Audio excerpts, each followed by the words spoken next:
So this chart here is showing cables that are still in service.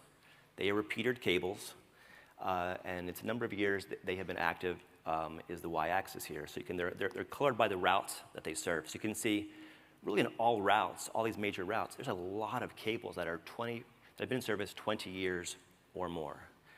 Now some of these, they have already filed license extensions, such as the AC1 cable, and some of them do have their retirements pending, such as Japan, US, and Sinewy 3.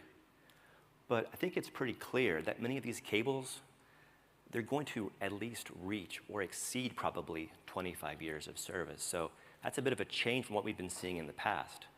So what's been happening? Why are we seeing lifespans longer for these cables? Well, the real key to these cables aging gracefully has been advancements in SLT. So when these cables were designed, you can see here the chart is showing just a selection of 5 different cables from different routes around the world, and their capacity at RFS, the design capacity at RFS, and then what the current design capacity was as of the end of last year. It's grown over 10x in some cases. It's a massive improvement just from changing things in the terminal ends, right? I think it's pretty clear without these advancements, these cables would have been economically obsolete years ago. They could have still been in service for a while, but they probably would have been turned off, I would think. At least some of them would have been turned off.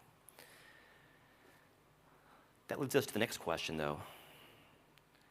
New cables being built right now, they're able to realize more throughput, really through more pairs, and in the future, more cores.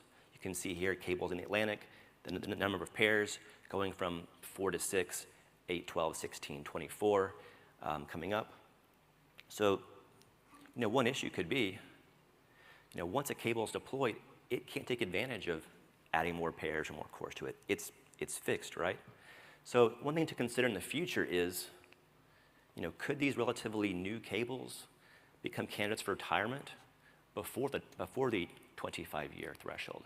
Maybe they won't get to their early 20s, like the cables that were built in the late 90s and early 2000s were. So one thing to consider here. But back to the myth.